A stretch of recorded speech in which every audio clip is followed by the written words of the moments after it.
Welcome to the Open Adoption Project. This is episode 85. We're the Nelsons. I'm Lynette. And I'm Sean. In today's episode, we have a conversation with Dr. Abbie Goldberg. Yes, Abbie is a professor in the Department of Psychology at Clark University in Massachusetts, and she is a scholar who's been studying adoption and adoption-related issues, especially in context of families, for years. And she really knows her stuff. It was really an honor and a treat to be able to talk to her and learn from her. I really appreciate her take on many of the questions that we posed and looking through that in a scholarly lens and, supporting a lot of things that we've heard both from adoptees and, first parents or adoptive parents, but coming from someone who's studied this in a scholastic environment. Helped put new words and meaning to some of the conversation that we've had before. Absolutely, me too. So we'll go ahead and cut to our conversation with Dr. Goldberg right now.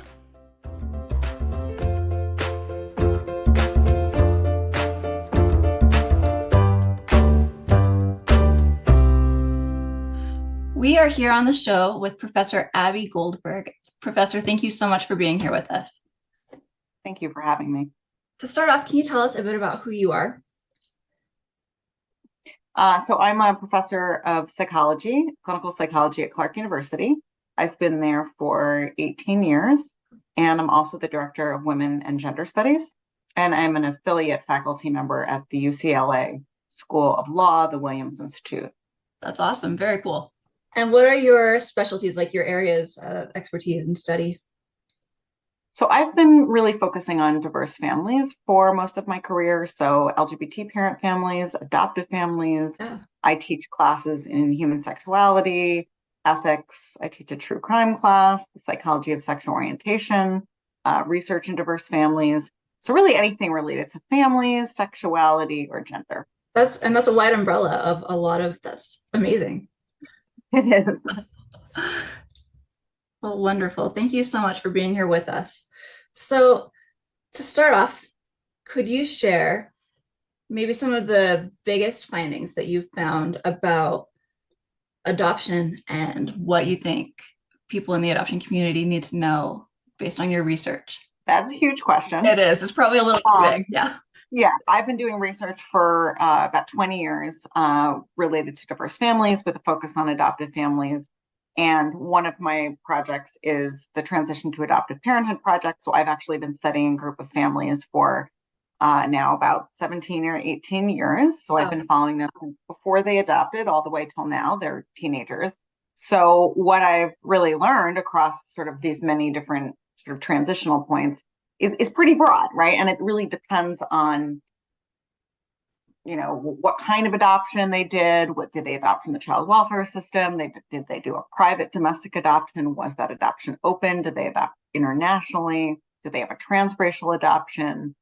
Did their children have special needs? Do they have access to adoption competent services and providers?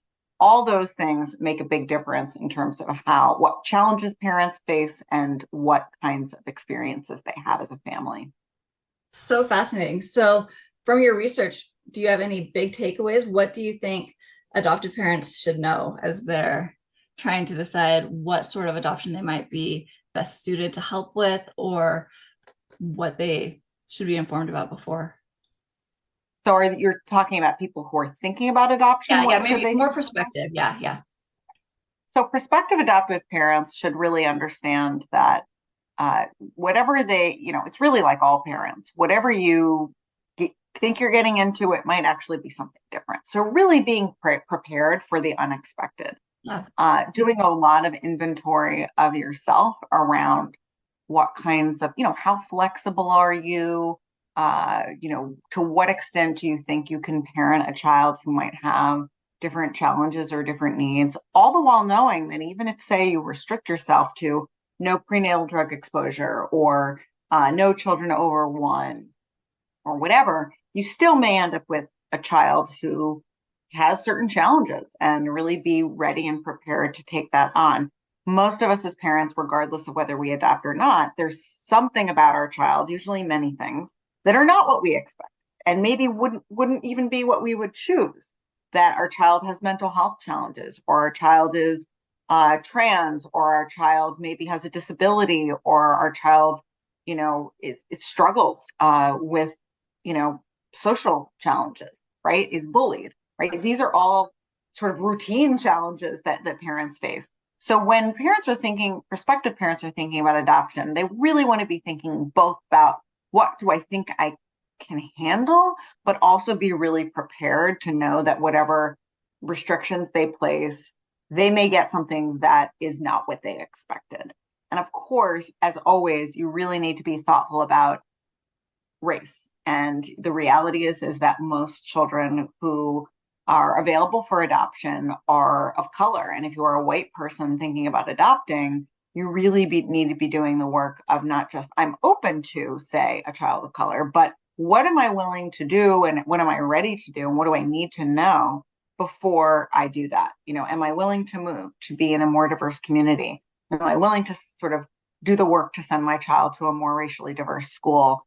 Am I willing to talk to different communities in order to better understand and prepare myself? That's excellent. Thank you. Yeah, from all of these different interviews that we do and the people we talk to, something that just keeps coming back to me is that there is always so much more we need to be learning. And I mean, we can feel like we're prepared and we're at the spot where we are understanding things and maybe more informed, but there's always more to learn, which can be really overwhelming, but it's a long process. It's a big journey. I think that even the most well-meaning, which are many prospective and adoptive parents, really need to be ready to say, I don't know, and I need to learn more. And that approach will serve most parents very well, as opposed to sort of saying, I've got it, I don't need any outside support. I don't need any experts, but rather an openness to, there's a lot that I don't know, and an openness to listening to the child and what is the child telling you. So, you may have an idea of what's best for your child, but, your kid is going to evolve into a person that is going to tell you maybe that you're wrong, and maybe they need something different than that you thought that they needed. Yeah, thank you. So based on your research, are there any potential benefits or potential drawbacks to open adoption? So I think that, we've learned a lot from now decades of research on open adoption. And the takeaway is that openness is really important, and that openness isn't just one thing to everybody, but it can mean a lot of different things. It can mean different things at different stages of the life cycle. It can mean different things in different contexts. So for example, some families, they have open adoptions where, they meet the birth parents and they exchange letters or emails, but there isn't a whole lot of in-person contact. Some families, the parents are the ones having contact with the birth family up until a certain point when children maybe have contact. Sometimes it's not birth parents, it's birth siblings who maybe were placed in other families for whom those children might have contact. Sometimes the contact is more through social media. People may live far away and in-person visits may be challenging. But what we know is that children benefit from knowledge about their origins and contact with the people that they are genetically connected to. That denying children that ability to have that when it is a possibility is really usually much more about the parents' needs and concerns and anxieties, and not really about what the child needs. Absolutely. Thank you. So how challenging is that in research to be able to have this vast expanse of what is considered an open adoption and trying to figure out the benefits or different scenarios when it looks so different in so many different families? How do you tackle that? That's a great question. So we usually think about different components of openness. So we think about in person, when we think about written communication, we think about, sort of video, audio. These are all different kinds of adoption, kinds of openness. And then we think about not just what's happening between adoptive families and birth families, but what's happening within the family. So that is what's called communicative openness. So does the adoptive family talk openly with the child? So we have a little bit of a framework for understanding the things I was just talking about, visits and emails and phone calls. That's what's called structural openness, right? The amount of openness going on between the two families.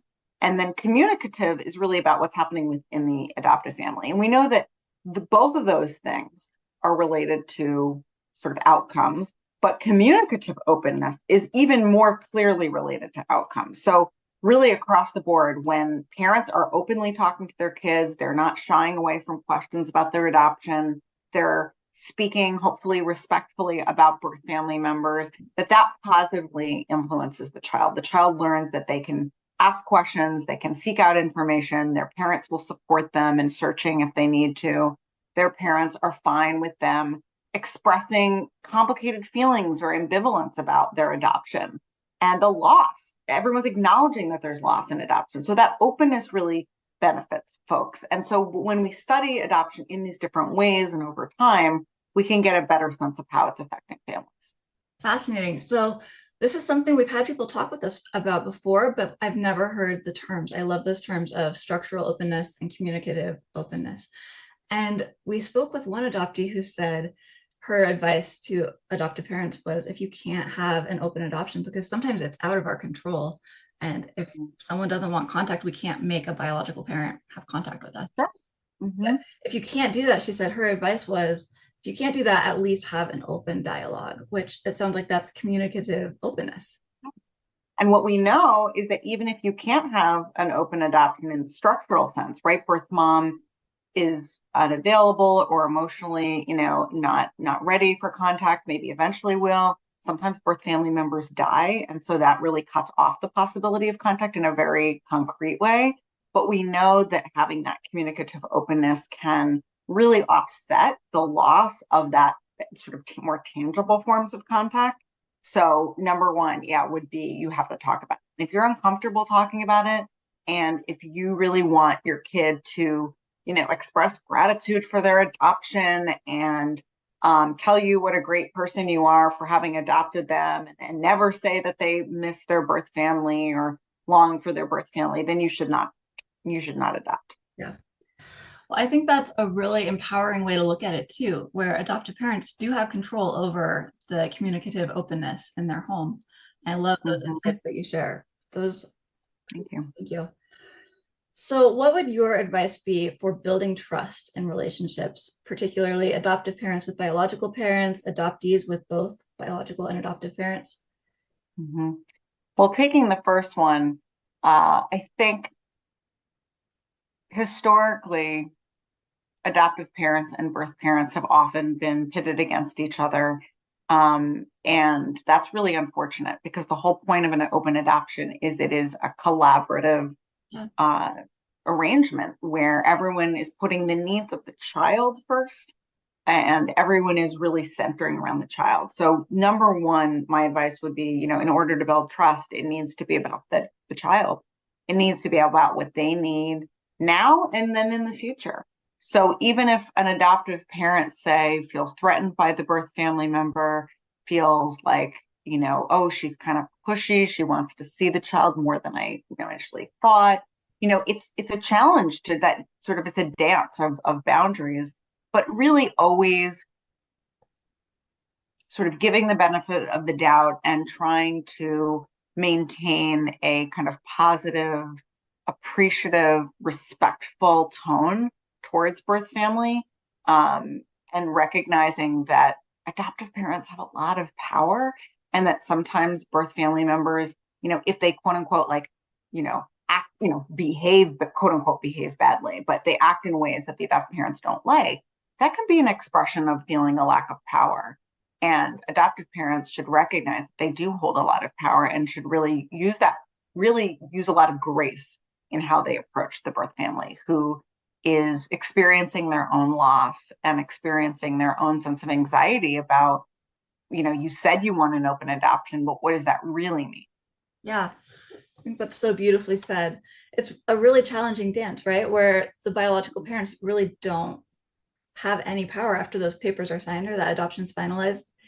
And it's just at the mercy. And so sometimes they can interpret behaviors from the adoptive parents in ways that, adoptive parents think, well, I don't know why they acted that way. Of course we're going to let her, see the child. But, the birth parents may be operating from a place of anxiety, Yeah. and they're very concerned that if they say or do the wrong thing, that the adoptive parents will punish them and will never let them see the child.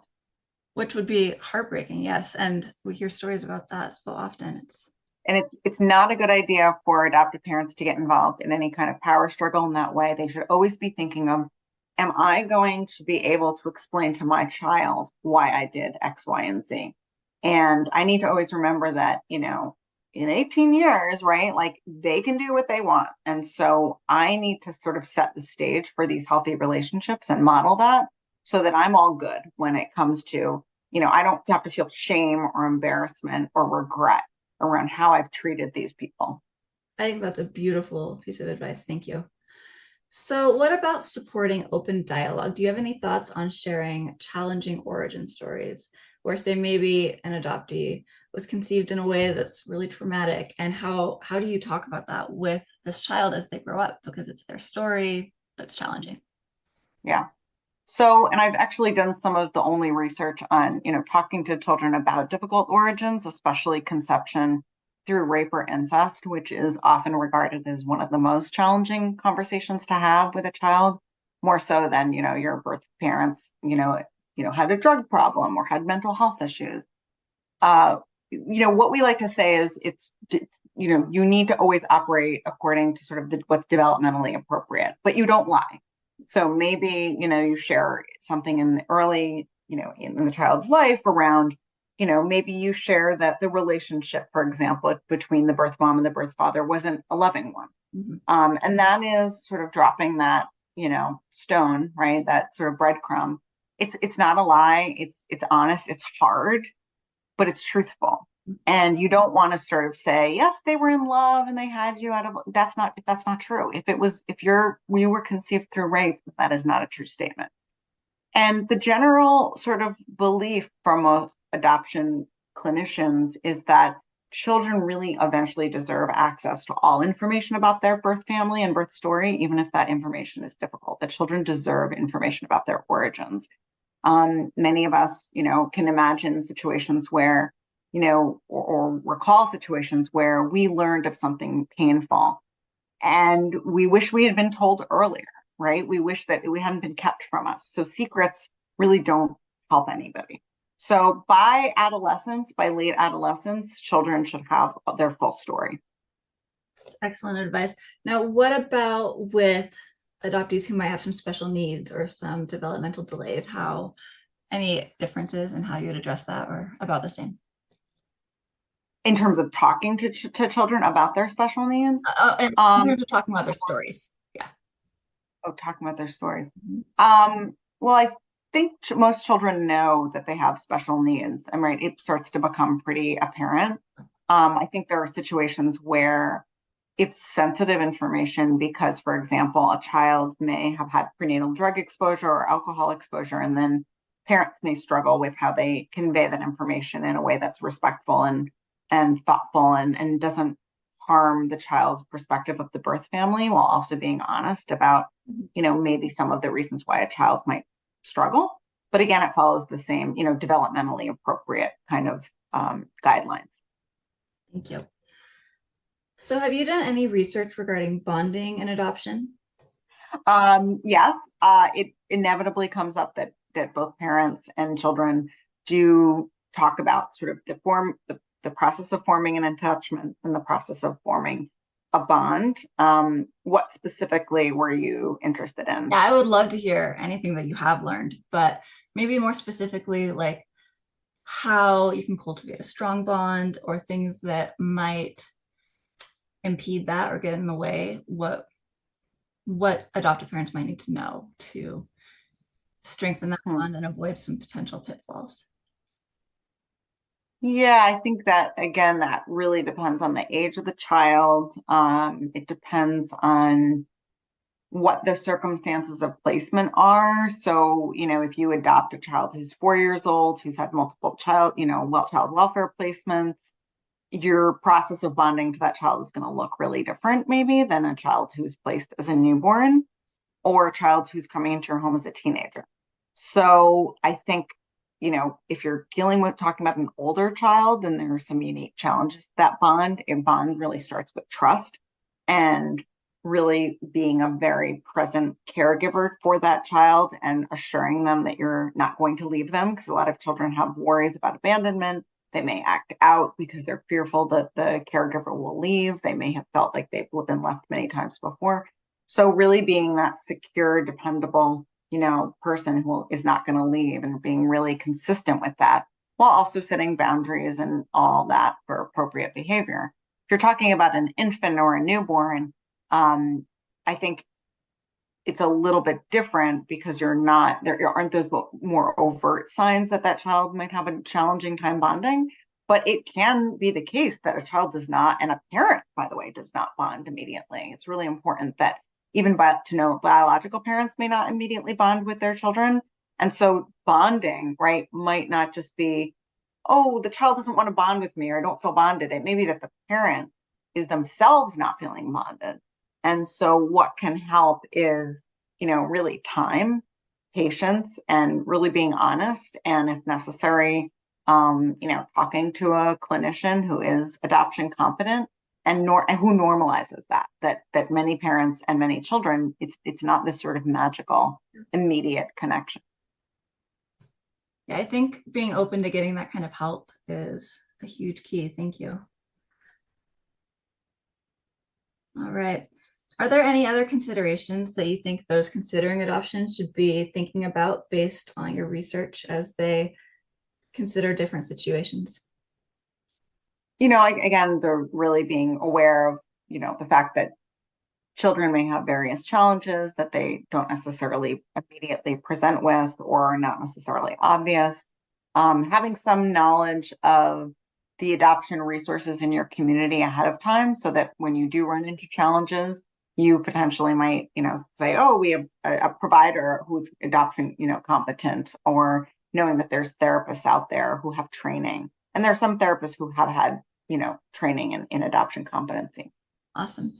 So you said that you studied all kinds of diverse families. And so in adoption, there's all kinds of diverse families.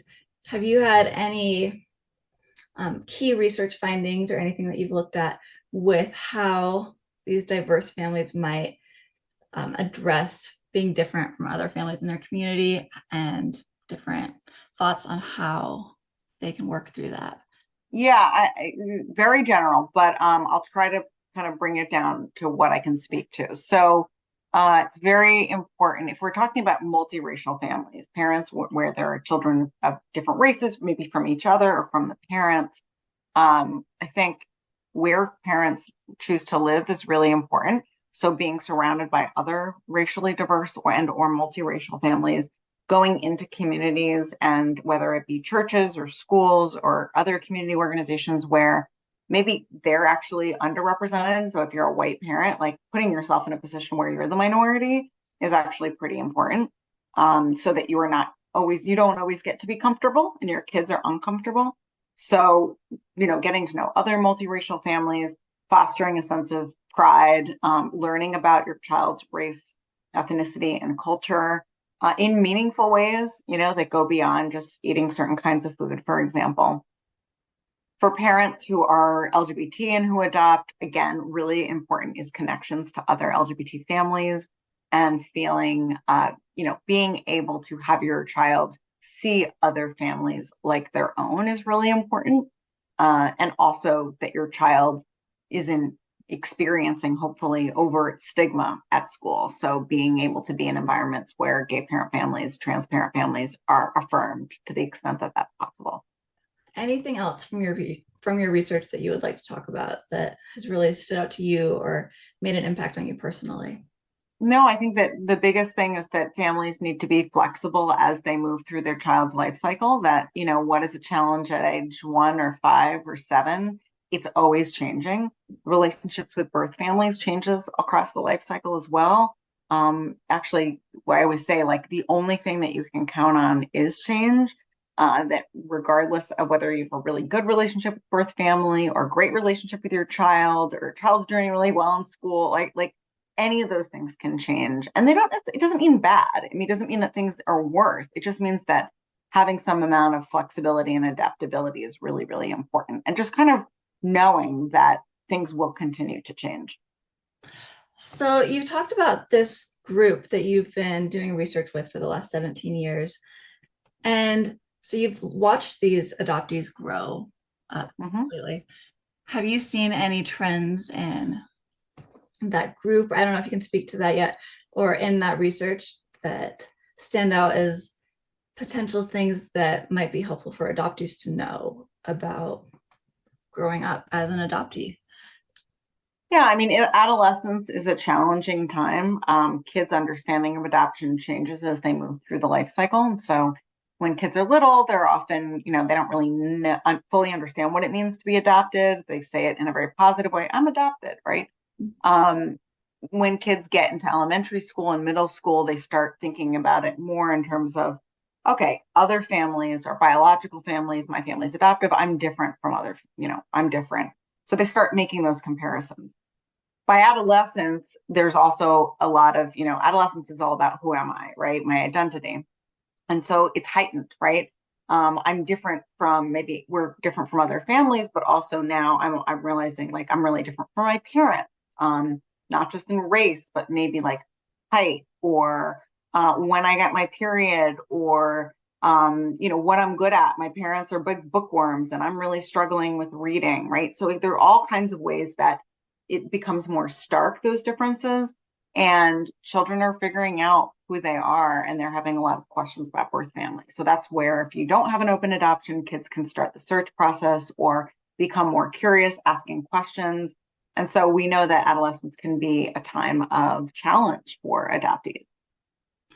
Yeah, absolutely. And so as both sets of parents, biological and adoptive parents, try to help adoptees work through those challenging times, are there any particular things that might be helpful in addition to, listening and being available and like being aware that this is a challenging time? Any other potential? I mean, it's ideal if the birth family is, at least there's somebody who's available, because kids will have questions. So I think it's like listening and hearing their questions and answering their questions. Of course, hopefully in communication with the adoptive family, right? If the kid is asking a lot of questions that are like, that's kind of important for these parents to know. I think just being present for all of the complicated feelings that kids have and not trying to steer them away from them. So if a kid is saying, I feel a lot of loss, or I feel really confused, or, I wish I was with my birth family, right? Like, I don't feel like I fit in here. Knowing that that's just part of development and that there should be a lot of kind of, again, centering the child and not taking it too personally would be kind of the best piece of advice. Yeah. And so any thoughts on how you can create that kind of psychological safety where adoptees can feel safe saying whatever they need to their parents? And that's where communicative openness comes in, and something that you should be doing from the time you're little is talking openly about, similarities, differences, not overemphasizing it, but acknowledging it, acknowledging a whole range of feelings that might be present for the adoptee, encouraging them to talk about, again, the less positive feelings, and really being emotionally, creating that emotionally safe environment by validating their feelings and appreciating that they're sharing more complicated feelings. It starts earlier. You can't just have an adolescent decide that suddenly you're going to have an open, relationship with them. That's something you should be fostering the whole time. All right. Well, this has been super helpful. Thank you so much, Professor Goldberg. So glad. Happy to help out in any way.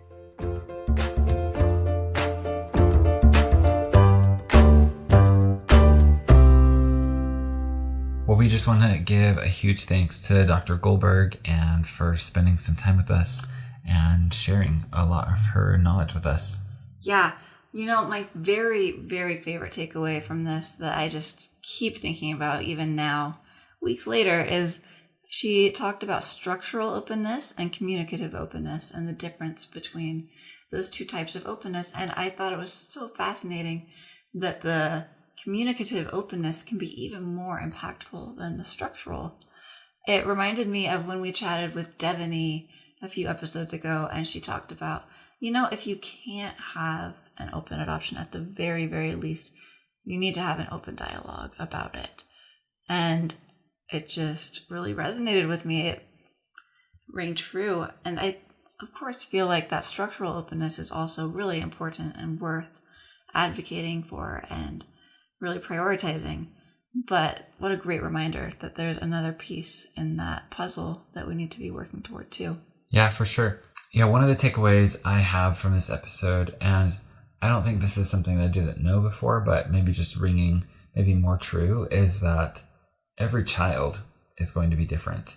And if you're a prospective adoptive parent going into an adoption situation or looking to adopt, reality is never going to meet your expectations. And that's true. And she said this in the episode, and we have tons of friends with biological children as well, that, things aren't going to be exactly how you picture them.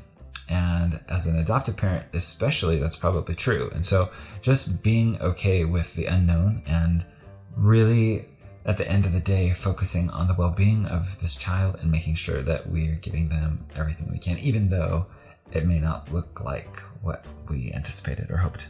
Yeah, I love that. Finding more flexibility, being more comfortable with that ambiguity. Yeah, so many great things that we learned from her. So big thank you to Dr. Goldberg for chatting with us in this episode. We are wrapping up our third season of the podcast. We have one more episode coming out in 2 weeks. And then we have a special, November is National Adoption Month. And we have a special format for the podcast coming out for November. We'll chat more about that on our next episode. But you're going to see us in your newsfeed a little bit more regularly in the month of November. Yep, we're excited for it. Thank you so much for being here with us and for listening.